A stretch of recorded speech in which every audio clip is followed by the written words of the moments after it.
Dear students, in this class you are going to learn about complex tissues in the lesson Organization of Tissues. Complex tissues means more types of cells exist together and do their work. Complex tissues are made of more than one type of cells that work together as a unit. Complex tissues consist of parenchyma and sclerenchyma cells. Common examples are xylem and phloem. Xylem. Xylem is a conducting tissue which conducts water, mineral nutrients upward from root to leaves. Xylem gives mechanical support to the plant body. Xylem is composed of four xylem elements. They are xylem tracheids, xylem fibers, xylem vessels, and xylem parenchyma. First one, xylem tracheids. Xylem tracheids are elongated or tube-like dead cells with hard, thick and lignified walls. Their ends are tapering, blunt or sisal-like and devoid of protoplast. They have large lumen without any content. Their function is conduction of water and providing mechanical support to the plant. The main points you have to remember is they are dead cells because they have no protoplast. The other one is the cell walls are hard, their ends are tapering with blunt ends. The last point is they have large lumen. See the picture that shows the blunt ends and broad lumen. The second xylem element is xylem fibers. The fibers are elongated, lignified and pointed at both the ends. Xylem fibers provide mechanical support to the plant. See the picture. These fibers are having pointed ends at both the sides. The third xylem element is xylem vessels. These are long, cylindrical, tube-like structures with lignified walls and wide central lumen.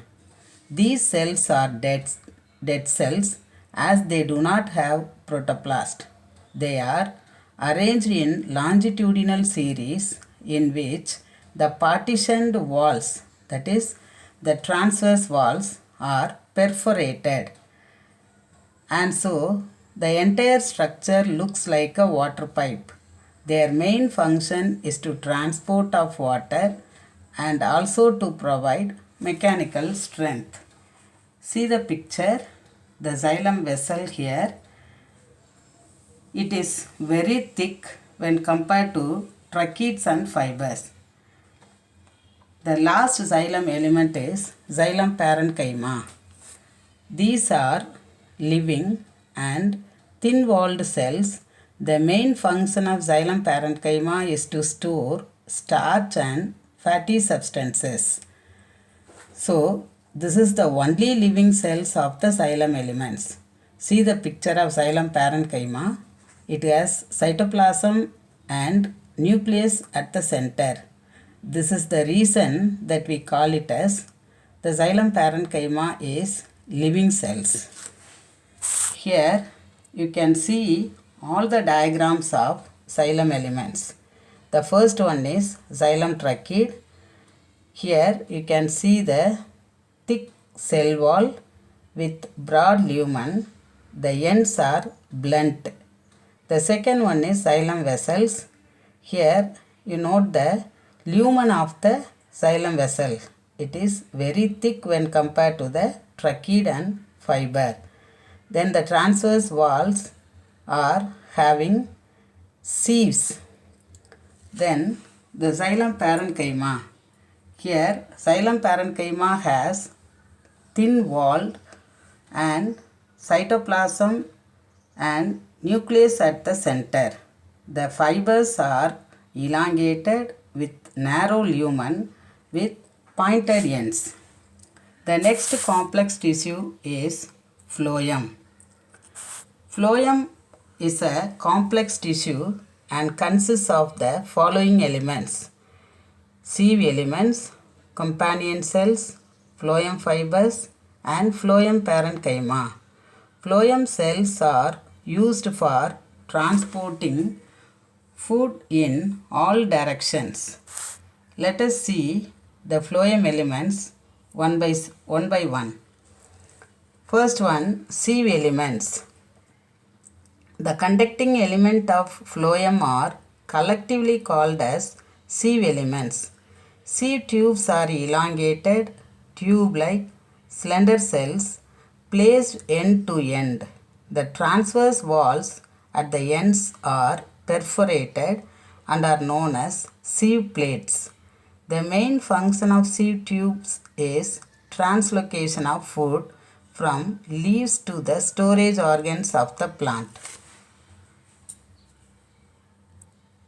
Then the second one is companion cells. These are elongated cells attached to the lateral wall of the sieve tubes.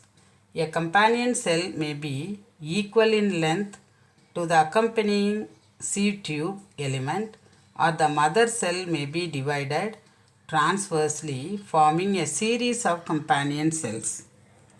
The third phloem element is phloem parenchyma. The phloem parenchyma are living cells which have cytoplasm and nucleus. Their function is to store food materials. Like xylem parenchyma, phloem parenchyma cells alone are living because they have protoplast and nucleus. The last phloem element is phloem fibers. Phloem fibers are sclerenchymatous cells associated with primary and secondary phloem are commonly called phloem fibers. These cells are elongated, lignified, and provide mechanical strength to the plant body.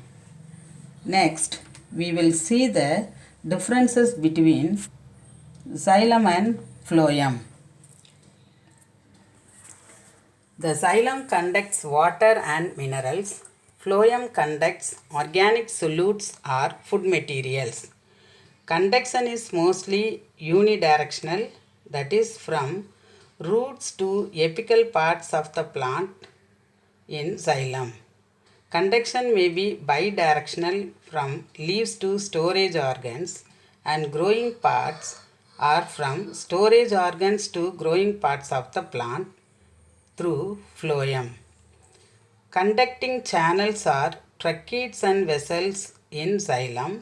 Conducting channels are sieve tubes in phloem. The component of xylem includes xylem tracheids, xylem vessels, xylem parenchyma, and xylem fibers. In xylem, the components are sieve elements, companion cells, phloem parenchyma, and phloem fibers in phloem. Then we will see the differences about meristematic tissues and permanent tissues. Meristematic tissues have cytoplasm and vacuoles are nearly absent. The permanent tissues, usually large central vacuole, is present in living permanent cells. Intercellular spaces are absent in meristematic tissue. Intercellular spaces are present in permanent tissues. Component cells are small, spherical or polygonal and undifferentiated in meristematic tissue. Component cells are large, differentiated with different shapes in permanent tissues. Cell wall is thin and elastic in meristematic tissue. Cell wall is thick in permanent tissue. Nucleus is large and prominent in meristematic tissue.